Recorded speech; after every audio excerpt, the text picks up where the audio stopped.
ان دونوں کے سراپے ہجوم میں گم ہو رہے تھے، وہ نقطے بنتے جا رہے تھے، مدھم، دور، بہت دور۔ حیا حیا ڈی جے کہیں دور اتل پتل سی سانسوں کے درمیان چلا رہی تھی، مگر وہ سن نہیں رہی تھی۔ لمحے بھر کی تاخیر سے اس کا تعاقب ہار گیا تھا، وہ دونوں بھیڑ میں گم ہو گئے تھے، وہ اپنا منظر کھو چکی تھی۔ آنسو ٹپ ٹپ اس کی تھوڑی سے نیچے گردن پہ لڑکتے گئے۔ حیا کدھر رہ گئی تھی تم؟ ڈی جے نے ڈھال سی آ کر اس کا شانہ جھنجھوڑا، اس کا سانس پھول چکا تھا اور وہ ہانپ رہی تھی۔ میں کہیں بہت پیچھے رہ گئی ہوں ڈی جے، وہ اسی سمت دیکھتے ہوئے بڑبڑائی تھی۔ اس نے ایک ہاتھ سے اوون کا ڈھکن کھولا اور دوسرے ہاتھ سے گرم ٹرے باہر نکالی۔ ٹرے پہ بری خستہ گرم گرم جنجر بریڈ تیار پڑی تھی، ادرک کی ہلکی سی خوشبو سارے کچن میں پھیلی تھی۔ وہ دوسرے ہاتھ سے جنجر بریڈ کو چیک کرتی سیدھی ہوئی اور ٹرے لا کر کاؤنٹر پہ رکھی۔ وہ سفید ڈھیلی سی آدھے بازوؤں والی شرٹ اور کھلے سیاہ ٹراؤزر میں ملبوس تھی۔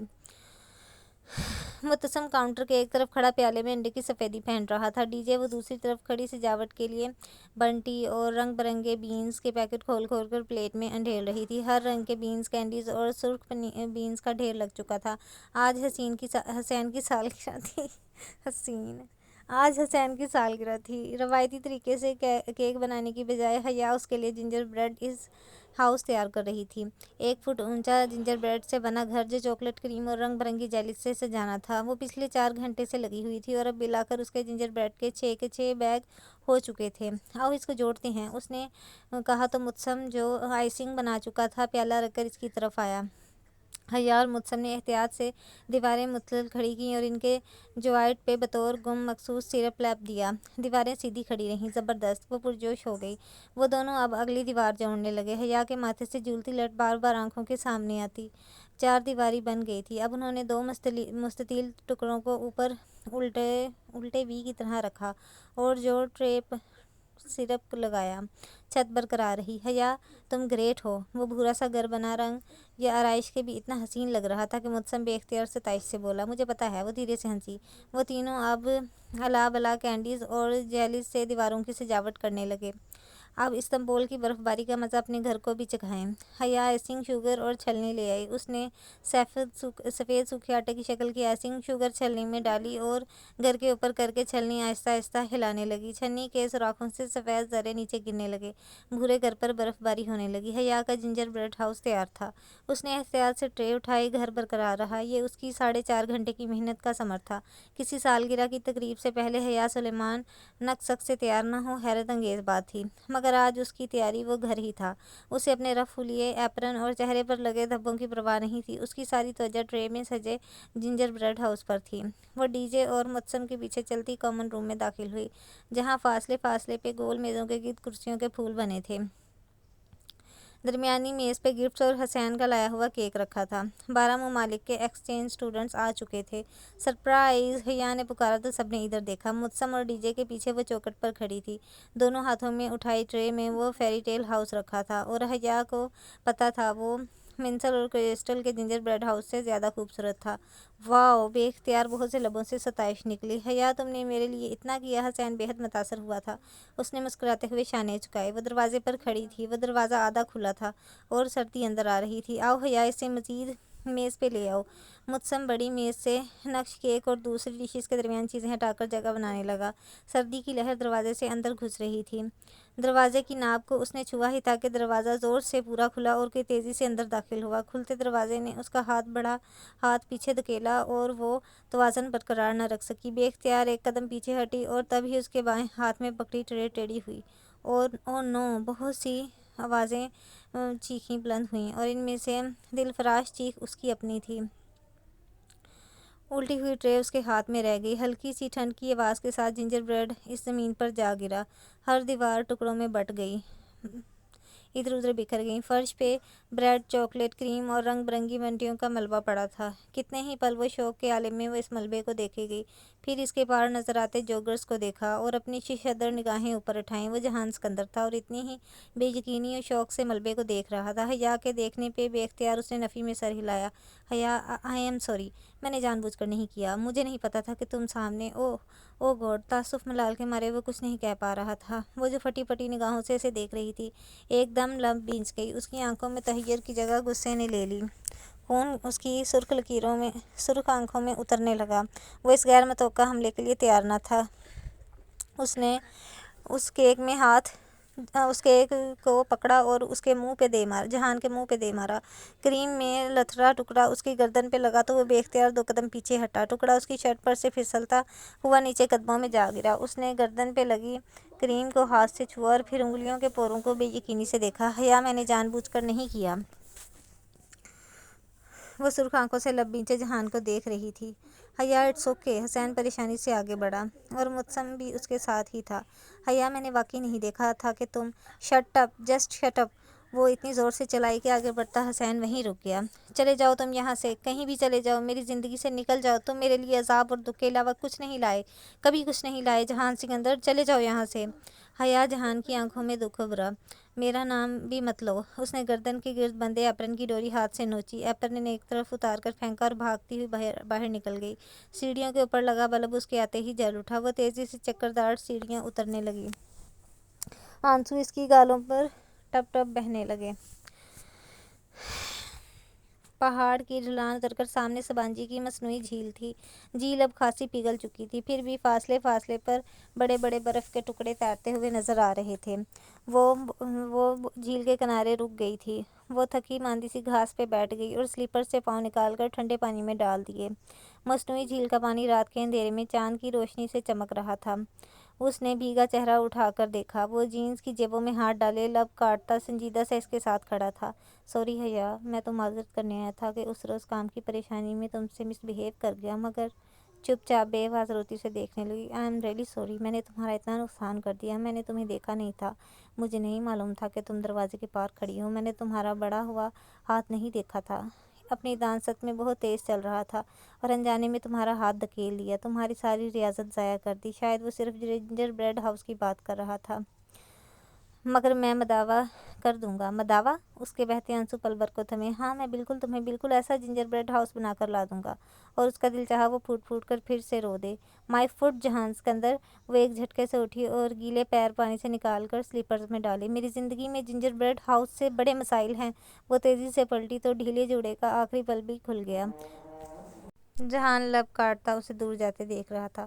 وہ تکیے سے ٹیک لگائے پاؤں لمبے کمبل میں لیٹی تھی، ساتھ والے بینک پہ ٹالی منہ پہ تکیہ رکھے سو رہی تھی۔ حسین کا birthday gingerbread house ٹوٹنے سے خراب نہیں ہوا، اس کا برتھ ڈے تمہارے اوور ری ایکشن سے خراب ہوا ہے۔ تم نے اپنے کزن کے ساتھ اچھا نہیں کیا، اس کا قصور نہیں تھا، اس نے تمہیں واقعی نہیں دیکھا تھا۔ اگر تم تھوڑا سا ضبط کر لیتی اور کھلے دل سے اپنے کزن کو ویلکم کرتی تو ہم نے اس جنجر بریڈ ہاؤس کو یادگار بنا لیتے، اسے ایک دوسرے کے چہروں پہ ملتے، اس کے ساتھ تصویریں کھنچواتے اور کیا کچھ نہ کرتے۔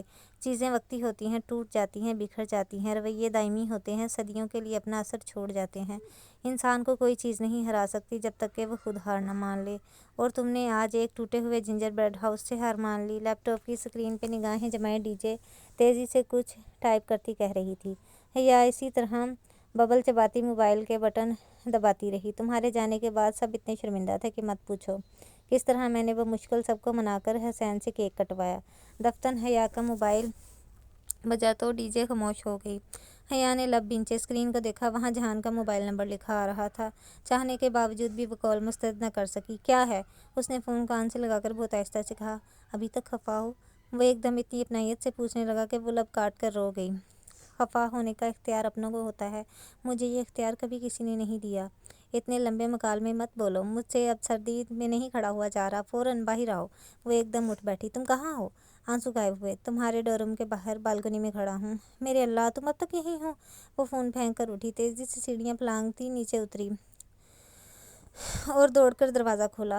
وہ بالکنی کی ریلنگ سے ٹیک لگائے سینے پہ بازو لپیٹے کھڑا تھا۔ اسے دیکھ کر مسکرایا۔ اف جہان۔ حیا دروازہ بند کر کے اس تک آئی۔ اس نے ٹی شرٹ کے اوپر ایک کھلا سا سیاہ سویٹر پہن لیا تھا۔ کب سے کھڑے ہو ادھر؟ جب سے تم نے بتایا کہ تمہاری زندگی میں جنجر بریڈ ہاؤس سے بڑے مسائل ہیں، میں نے سوچا ان کو حل کیے بغیر نہ جاؤں۔ چائے تو نہیں پلاؤ گی؟ وہ کچھ ایسے ڈرتے ہوئے بولا کہ وہ ساری تلخی بلا کر ہنس دی۔ آؤ تمہیں ایپل ٹی پلاتی ہوں، تمہارے ترکی کی سوغات ہے، ورنہ پاکستان میں تو ہم نے کبھی سیب والی چائے نہیں پی تھی۔ وہ دونوں ساتھ ساتھ اندرونی سیڑھیاں اترنے لگے۔ اور ہم یہی پی کر بڑے ہوئے ہیں، کتنا فرق ہے نا ہم میں۔ وہ شاید یوں ہی بولا تھا، مگر کچن کا دروازہ کھولتی حیا نے مڑ کر اسے ضرور دیکھا تھا۔ ہاں، بہت فرق ہے ہم میں۔ اس نے تسلیم کر لیا تھا، اس نے ہار مان لی تھی کہ اور انسان کو کوئی چیز نہیں ہرا سکتی جب تک کہ وہ خود۔ اف، یہ ڈی جے کے سنہری اقوال بھی نہ۔ وہ سر جھٹک کر کچن میں داخل ہوئی۔ ایپل ٹی تو ختم ہے، اب سادہ چائے ہو جائے۔